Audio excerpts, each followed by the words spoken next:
Hi there, I'm Clara. 10 years ago, I made a choice that tore my family apart. I fell for the one man I should have never touched, my sister's husband. My mom stood by me, even when the whole world turned their backs. But in the end, it cost her more than she could ever imagine. What really happens when loyalty to the wrong person destroys everything you once believed in? Have you ever had to choose between family and yourself? Let me know below. The afternoon sunlight spilled across the cracked sidewalks of our Houston suburb, soft and golden, like nothing bad could ever happen here. I remember sitting on the porch, a glass of sweet tea sweating in my hand, watching the lazy sway of trees in the warm breeze. It was one of those moments where life felt suspended, a fragile painting you dared not breathe too hard near. I was 35 years old, and until then, I thought mistakes were things you could outrun, that some sins faded if you just willed them to. I learned differently that day. The night I betrayed Lydia started like any other. Shauna, her husband, my brother-in-law, was staying late after a family dinner, lingering in the kitchen under the soft hum of the refrigerator. Everyone else had gone to bed. He poured another drink, I poured another excuse. I wish I could say it was a slow erosion, a gradual loss of judgment. It wasn't. It was a moment. One reckless, selfish moment where the warmth in his eyes met the ache in my chest, and everything else disappeared. I remember the way my hands trembled afterward, clutching the counter's edge like it could hold me steady. I told myself it was a one-time mistake, that it didn't mean anything, that Lydia would never have to know. Lies are easy in the beginning. They slide across your tongue like syrup. It's living with them that burns. The wedding wasn't grand. Just a modest gathering at a rented hall with white plastic chairs and drooping flowers. Shauna and I stood before friends and family, pretending our smiles weren't stitched together with desperation. The minister's voice droned in the background as I tried to fix my gaze anywhere but on the empty seats where Lydia should have been. It happened during the first dance. A cousin, fueled by too much champagne and too little restraint, decided the world needed to hear the truth. It started as a whisper, then a ripple, then a roar. Heads turned. Forks clattered against plates. My gown felt tighter with every pair of widening eyes. "Did you hear?" they whispered. "Her sister's husband," before they even split. The dance floor turned into a battlefield. The love songs playing in the background sounded like cruel jokes. I could feel their judgment clinging to my skin, heavy and wet, like Houston humidity after a storm. I wanted to disappear. I wanted to scream that love isn't clean, that sometimes it grows in the broken places you least expect. But standing there, clutching Shauna's sweating palm, all I could do was smile like none of it mattered. Across the room, through the throng of pity and disgust, I saw Lydia. She hadn't left after all. She stood in the back, half-shadowed, wearing a plain navy dress that made her look heartbreakingly small. Her wedding ring still caught the light, still clung stubbornly to her finger. She didn't cry. She didn't yell. She just looked at me, a gaze so cold and final that I swear it froze the blood in my veins. Without a word, Lydia turned and walked out of the hall. No slamming doors, no parting curses, just the quiet, shattering snap of a bond neither of us would ever repair. The house felt heavier after Lydia left, like it was sinking into the earth under the weight of all the words we hadn't said. The air grew thick, the walls seemed closer, and the once lively noise of family gatherings became a fragile, brittle silence. Every creak of the floorboard sounded accusatory, every closed door another reminder that something was missing, and no one dared to name it aloud. Marjorie wasted no time rallying her forces. I listened from the living room as she called aunt after aunt, uncle after uncle, spinning a version of the story where I was the misunderstood daughter, and Lydia was the tempest who had torn the family fabric with her dramatics. She spoke of my strength, of my resilience, her voice quivering just enough to pull at sympathies, yet firm enough to discourage questions. "You know, Clara," she said into the phone, "she's always been the one who held everything together, even when others tried to tear it apart." I sat on the sofa, twisting the hem of my sleeve between nervous fingers, wanting to disappear. It felt wrong, the praise, the protection, because deep down, I knew who had really lit the match. Gratitude twisted with guilt until it tasted like ash in my mouth. The dinner a week later was supposed to be a healing gesture. Plates clinked and glasses shimmered under dim light, but no amount of roast chicken and mashed potatoes could disguise the stench of something rotten festering between us. Lydia arrived late, her shoulders stiff, her chin tilted defiantly. After dessert, Marjorie stood and tapped her spoon against her wine glass, the chimes slicing through the awkward murmurs. With a smile too brittle to be sincere, she announced that Lydia had something she wanted to say. I watched Lydia's jaw tighten, her knuckles whiten as she clutched her napkin. For a heartbeat, I hoped she would refuse, that she would stand up, call the charade for what it was, and walk out with her dignity intact. Instead, she rose slowly, her chair scraping against the hardwood floor like a wounded animal. She cleared her throat once, twice, and then said in a voice so hollow it barely sounded human, "I'm sorry for any pain I caused." The words dangled in the air like broken ornaments. Nobody breathed. Then, as if on cue, polite applause rippled through the room, more mechanical than joyous. I clapped too, hands numb, my palms stinging as if every slap against skin was penance. Lydia sat down without looking at me. Her hands trembled slightly in her lap. Across the table, Marjorie beamed with victory, as if she had restored some cosmic balance. But all I felt was the deep scraping of shame against my bones, as if the applause was peeling me raw from the inside out. Later, as we cleared the table, I caught Lydia's eyes for a fleeting second. There were no tears, no pleading, just a steely glint that promised this would be the last favor she ever did for any of us. When she walked out this time, there were no goodbyes, no slammed doors, just the cold certainty that this chapter, whatever it had once been, had ended long before anyone was willing to admit it. The evening air wrapped itself around me like a damp blanket as I sat on the back porch, the wood creaking under my weight. Houston's humidity clung to everything, but inside the house, it was the silence that suffocated.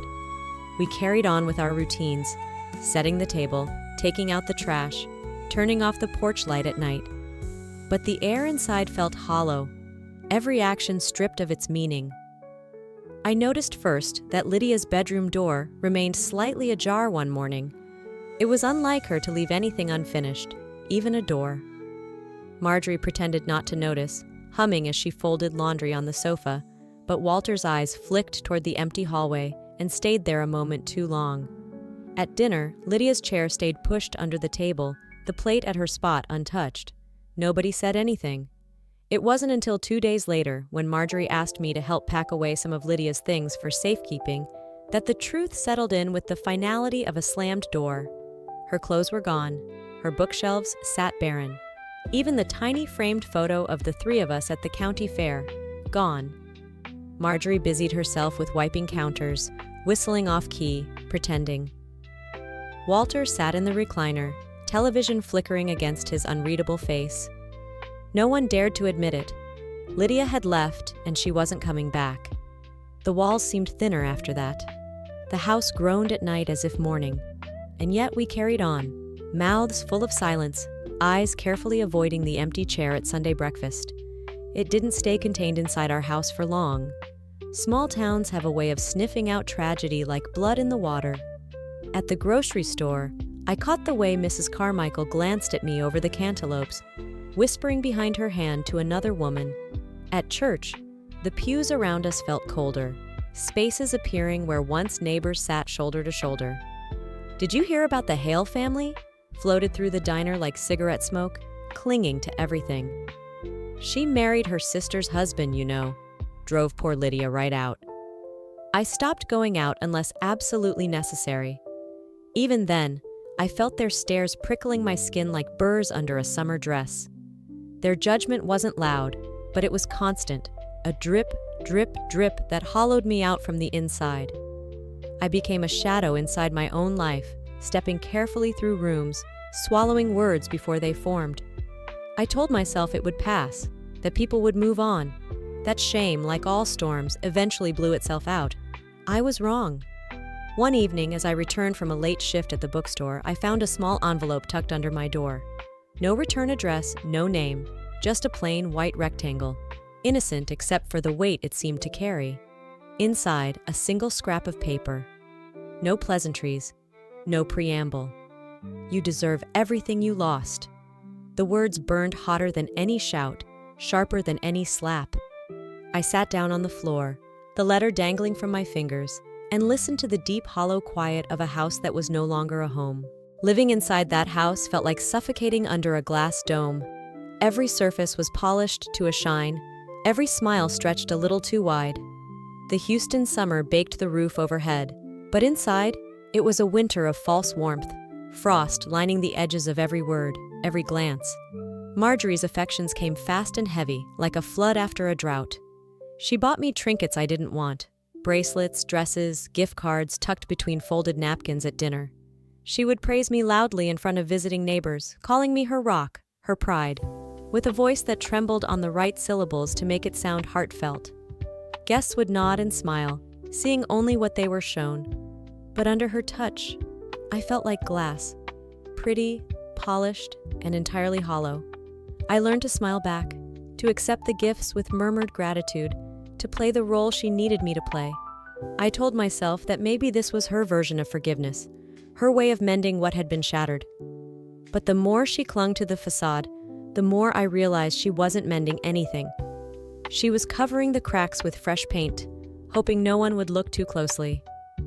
One Saturday, she decided we needed new family photos. "To mark new beginnings," she said, her voice as bright and brittle as a glass ornament. At the park, we lined up under a giant oak tree, the Texas sun scorching our shoulders. She handed me a pastel pink dress from the back seat of the car, still with the price tag dangling from the sleeve. I hated pastel. I hated pretending, but I slipped it on anyway. The photographer was a young man with a trendy camera and an empty smile. He posed us, Marjorie beaming in the center, Walter stiff and resigned beside her, and me, frozen in my cotton candy prison of a dress. Shauna stood awkwardly at the end, hands shoved into his pockets like he wanted to disappear. "You all look like the American dream," the photographer chirped as he clicked away. I almost laughed out loud at the audacity of it. When the pictures came back, Marjorie framed them immediately, hanging one in the hallway where Lydia's graduation photo used to be. I passed by it every morning, catching glimpses of that false tableau, our shiny faces and stiff bodies trapped in a moment we all knew was a lie. One evening, after a particularly long day at work, I stood in front of that frame longer than usual. The glass caught the fading sunset, and for a moment, my own reflection wavered over the image like a ghost. I realized then what had been bothering me all along. In the spaces between our two bright smiles, in the empty air between our stiff shoulders, Lydia still lived. Her absence was more honest than any grin Marjorie could force. Her shadow filled the hollow spaces better than any of us pretending we were whole. And no matter how many pictures we took, no matter how many lies we dressed up in pastel pink, nothing could erase the truth she left behind. The space between me and my mother grew wider with each passing day. Even as we still shared the same walls, the same dinners, the same hollow routines. Words dried up before they reached our mouths. Glances lingered too long or avoided altogether. The doors in our house seemed to close a little softer, but a little more often, as if even the walls had grown weary of pretending. It happened on an ordinary Tuesday. Marjorie left her phone on the kitchen table, face up and unlocked. A rare mistake. I didn't intend to look. I swear I didn't. But when the screen lit up with a message preview, curiosity pried open the door my better judgment had tried to close. It was Lydia. A simple line. "Thank you, Mom. It means more than you know." My chest tightened as I slid into the seat and opened the thread. Scroll after scroll of messages, apologies, updates, gentle reassurances that Lydia was doing fine, that she missed her mother but needed distance for healing. Marjorie's responses were just as tender, full of longing and sorrow, words she never once offered to me. I stared at the screen, the light from it washing my face in a pale, sickly glow. It was not just that they spoke. That alone would have been enough to rattle the fragile balance we had built. It was the way Marjorie wrote to her, the way her heart bled into every message, the way she seemed to yearn for a daughter she had already decided was more worth grieving than the one sitting right across from her. And then, deeper down, hidden behind banking apps and shopping receipts, I found the transactions. Money. Transfers to an account I recognized too easily. Small at first, then larger sums as months passed. Not charity, not obligation, something far deeper, an investment. Proof of loyalty written not in words but in numbers. I closed the phone gently, as if afraid to wake the sleeping lies that curled in every corner of that kitchen. I sat there for a long time, staring at my reflection in the darkened window. I wasn't a daughter anymore. I was an apology wrapped in flesh, a placeholder, a living, breathing reminder of everything Marjorie wished had turned out differently. The rage that rose in me was quiet at first, a slow burning thing that tasted bitter on my tongue. Sorrow warred with anger inside my chest, each emotion dragging its nails against the other until I didn't know which one would win. For the first time in years, I saw clearly. Forgiveness had never been given. Reconciliation had never been real. I was a paper doll in a diorama she crafted for the world outside. Nothing more. I stood from the table, phone still warm in my hand. The house was silent except for the tick-tick-tick of the old clock above the sink.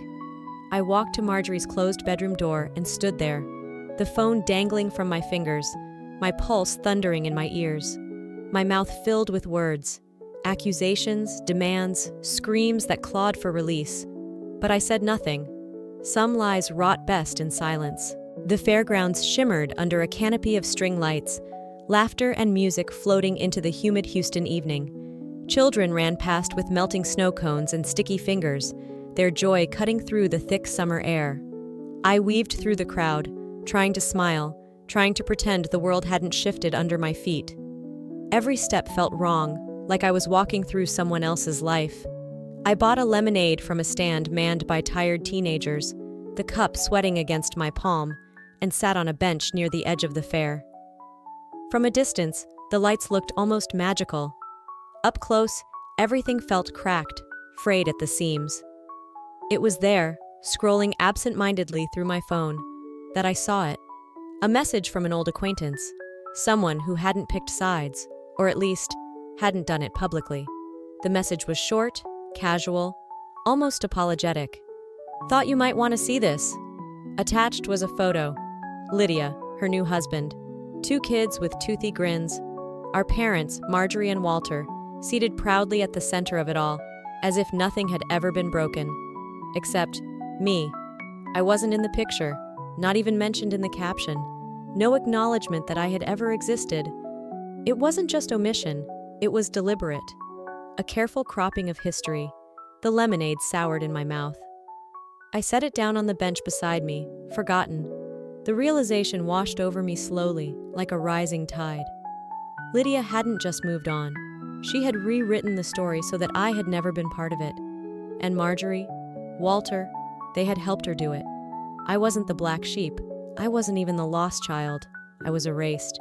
My chest tightened until I could barely breathe. People passed by, oblivious, their lives full of birthday cakes and school plays and anniversaries that still mattered. I sat there, invisible, trying to figure out how it was possible to grieve something you weren't sure ever truly belonged to you. It wasn't just Lydia's forgiveness I had lost. It was my place, my tether, my proof that once I had been someone worth fighting for.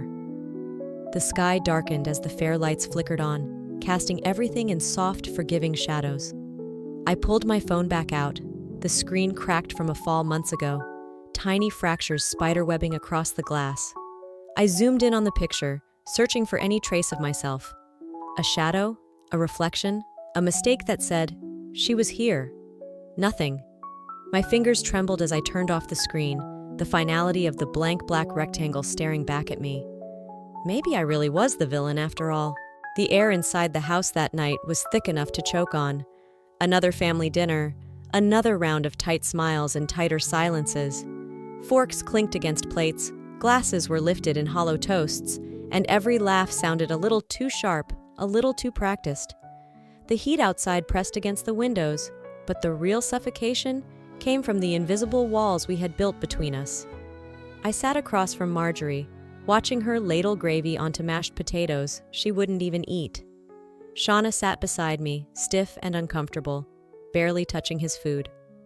Walter, as always, remained the silent sentinel at the head of the table, his eyes heavy-lidded and blank.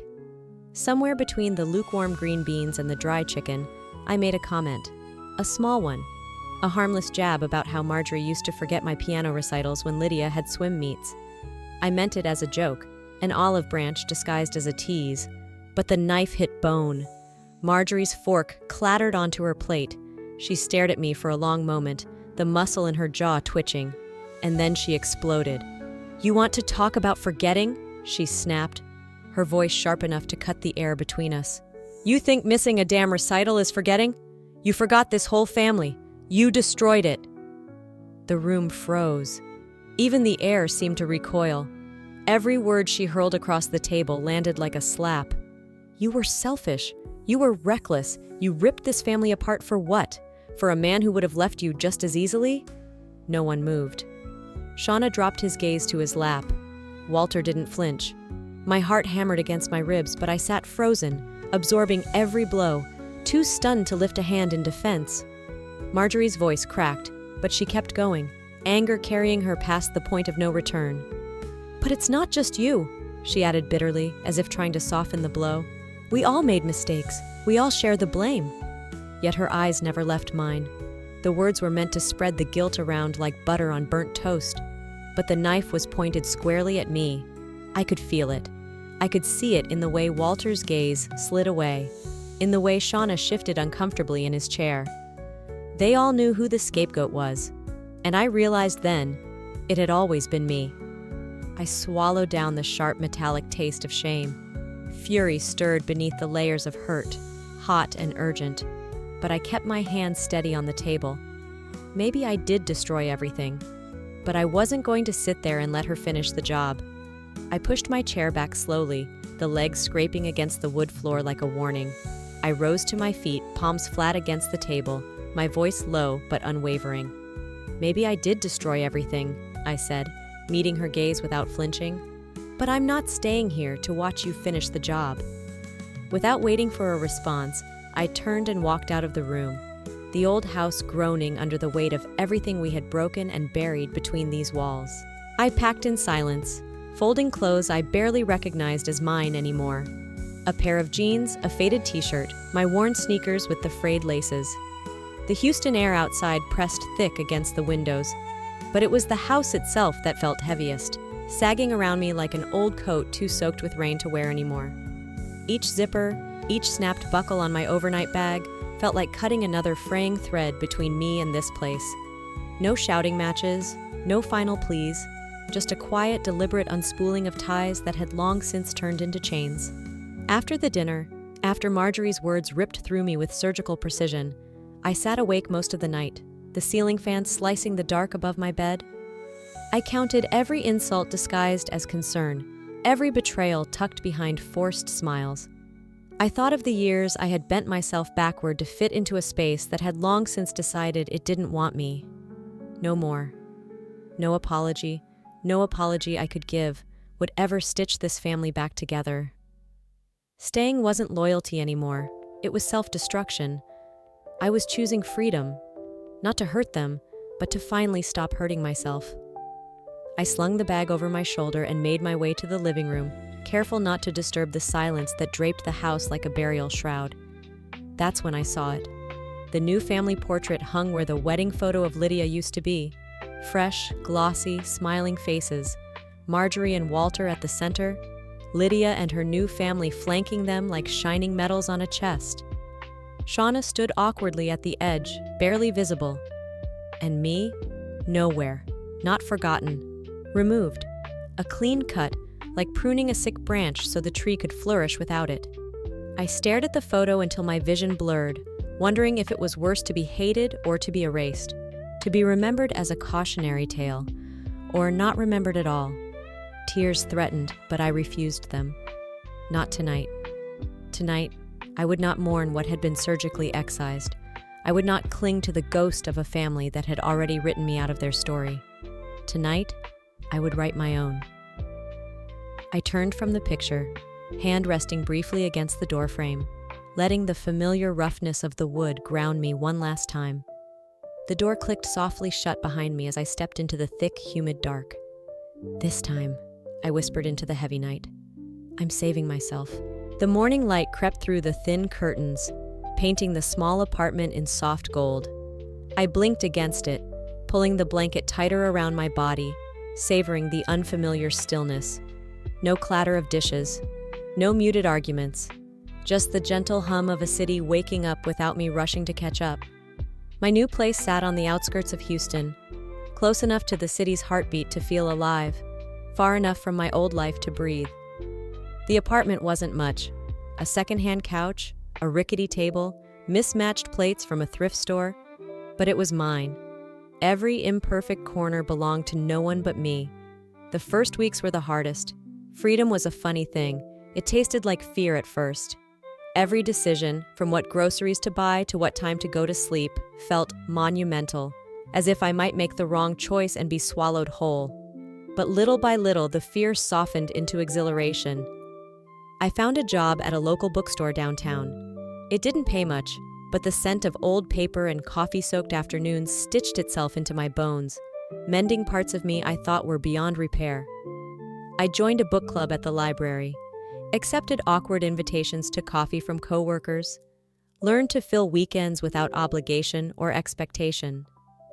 For the first time in my life, I wasn't a daughter, or a sister, or a disappointment wearing someone else's version of forgiveness. I was just Clara. Some days, I still flinched when my phone buzzed, half expecting another reminder of what I had lost. Some nights, I lay awake, retracing every misstep, every word spoken in anger or swallowed in fear. But healing, I realized, wasn't about erasing the scars. It was about learning to live with them, to let them teach you how to be softer without breaking. One afternoon, I sat on a worn park bench, the crisp December air nipping at my cheeks.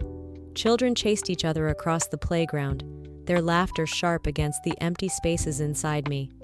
I wrapped my hands around a paper cup of coffee and watched them, feeling both a pang of loss and a strange tentative peace. I thought of Marjorie and Walter, of Lydia and the life she rebuilt without me. I thought of Shauna, whose silence had spoken volumes. And I thought of myself, not the version they remembered, but the woman I was becoming. Someone who could stand in the middle of a broken past and still choose to move forward. When I returned home that evening, a small envelope waited in my mailbox. No return address, no familiar handwriting. Inside was a holiday card, simple, almost plain. Just 4 words, printed in neat impersonal script. Our daughter always. No names, no apologies. I turned the card over once, twice, before setting it inside the drawer of my nightstand without opening it further. Some things didn't need to be said anymore. Pulling on my jacket, I stepped outside.